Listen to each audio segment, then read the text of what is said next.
आदमी के जंगल में आदमी ही आदमी को निगल रहा है और इन्हीं सब तकलीफों को देखते हुए कुछ लोगों ने बंदूक थाम लिए और हक की लड़ाई लड़ने के लिए बीहड़ में शरण ले लिए।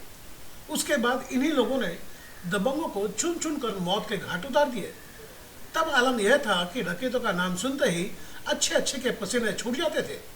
पर समय बदला, जंगल बीहड़ों में जीने वालों को सरकार ने अवसर दिए कि वो समाज के मुख्य धारा में शामिल हो जाए।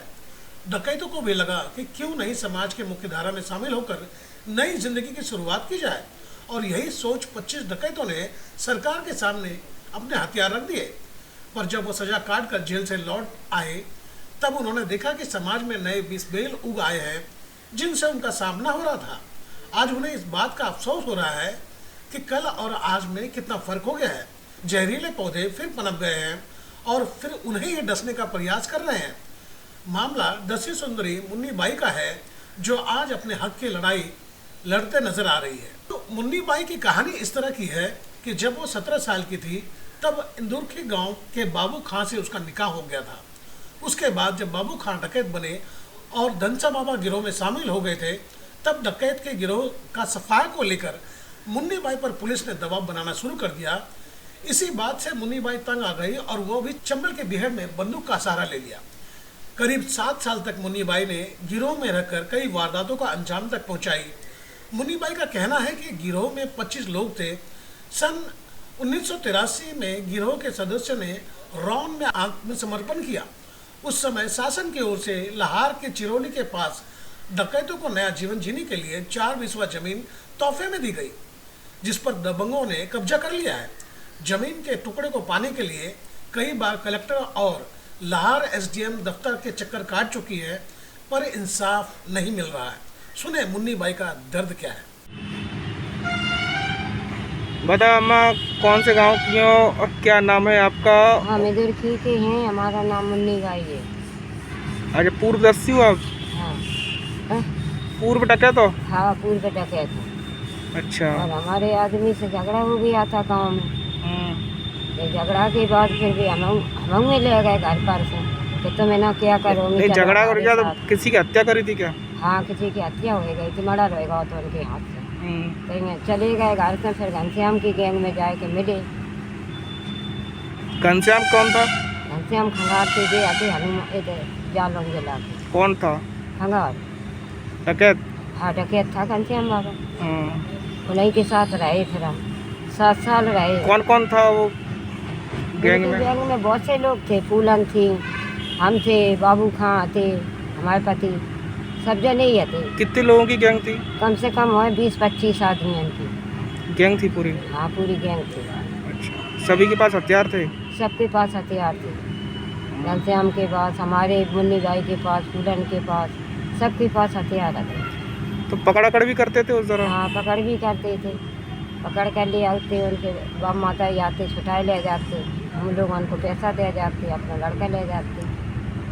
अच्छा, पैसों की बातचीत कौन करता था? लेन देन कौन करता था? घनश्याम बाबा। पकड़ कौन लेकर आता था? घनश्याम बाबा, वे मुखिया थे, वे लीडर। अच्छा, फूलन का क्या काम था? फूलन को ऐसे ही संग में रहते थे अपने, जैसे भी पहुँचा के जैसे काम को चले जाते, उनकी ड्यूटी बजाते, जो काम करने वो काम करते थे। बाहर चले जाते तो बाहर चले जाते पकड़ करने के लिए, उन्हें आए के सौंपते थे और भेड़ में रहते 24 भी रात के। भेड़ों में एक जगह ठिकाना नहीं था, तो भी पुलिस से घिर जाते थे, तो फिर गोली चलती थी। गोली चलने के बाद चलती, फिर बंद हो जाती, शाम हो जाती, दफा अलग अलग हो जाती। अरे, कौन कौन से इलाके में रहते थे आप? ये तो बहुत से EPO में, MPO में, सब दूर जाते। हथियार कहाँ से आते थे आप लोगों के पास? हथियार तो देखो हम मालूम, हम पे पता नहीं है। गज्जे तो घनश्याम बाबा मुखिया मंगाता था हथियार, हम लोग उनको तो बताता नहीं है, मस्का ही आते। कभी आपने हथियार चलाए हैं क्या? हाँ, चलाए, हमने हथियार चलाए। अच्छा। फिर हम छूटने के बाद जेल में गए। फिर क्या हुआ? समर्पण कब किया आपने? समर्पण किया 83 में? 83 में समर्पण किया था।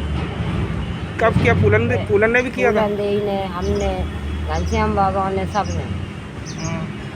फिर घनश्याम बाबा छूट ही आए। फिर क्या, किसके सामने समर्पण किया था? अर्जुन सिंह चतुर्वेदी थे, अर्जुन सिंह मुख्यमंत्री, हाँ। उनके सामने किया, बिन नहीं कराए थे आज। अच्छा, हाँ, बिनाई की दी वही जो साली सुविधा है। क्या क्या दिया था उन्होंने? उनने हमें 10 बीघा हमारे पति को जमीन दी थी और रहने के लिए जब प्लाट दाओ थे चिरवली पे। आज क्या स्थिति है? अब जो स्थिति है कि उन्हें कुछ बनने हमसे, हम पहल को लोगे बिन पीछे ले लो खेत में। अब बेजा कह रहा है हम तुम्हारी जगह में बनाएंगे मकान, तुम्हारी जगह में हम करेंगे, तो हम करन नहीं दे रहे, वो भी ज़बरदस्ती कर रहे हैं। अब हम तो अकेले हैं, कौन लड़े? हमारा लड़का नहीं है, कोई नहीं है, आदमी है, सब बुढ़े हैं। तो ये कब्जा कब कर लिया? जब आप जेल में रही तब किया था या नहीं बाद में? नहीं, अबे करो कब्जा अबे। जेल में कितने साल रही हैं आप? हम जेल में रहे 10 साल। 10 साल। 10 साल। तो अभी आप कहाँ रह रही हैं? अभी हम मछंड रह रहे हैं, अपनी लड़की के साथ रह रहे तो हैं। आपने शिकायत की का जो आपकी जो प्लॉट है उस पर कब्जा कर लिया? हमने खूब शिकायत की, लारऊ थाने में की, हमने तहसीलदार से की, सबसे कही, को नहीं सुन रहा। अब क्या करें? सिर्फ दूर फिर रहा है, कोई नहीं सुना, कोई अधिकारी नहीं सुन रहा है? कोई अधिकारी नहीं सुन रहा। क्या कहते हैं अधिकारी? जक़ात कामराबाई करो अपनी, हम क्या करें? जक़ात। तो आप क्या मदद चाहती हैं प्रशासन हम से? जब मदद चाह शासन से कि हमें जो सरकार ने दी है हमें रहने के लिए, वो हमें इतनी कृपा करके हमें दिलाई जाए। अगर नहीं मिलती है तो? अब नहीं मिलती है तो क्या मर जाए और क्या होगा? नहीं मिलती तो क्या करें? मन नहीं पा रहे, कहाँ रहें? बिटिया के साथ कब तक रहेंगे हम? हैं? आदमी है तो हमारे इतने तो डरो, हम बिटिया के जहाँ रह रहे हैं। अब बिटिया का दोनों जनन को कैसे खिलाई देगी? महंगाई जे चल रही।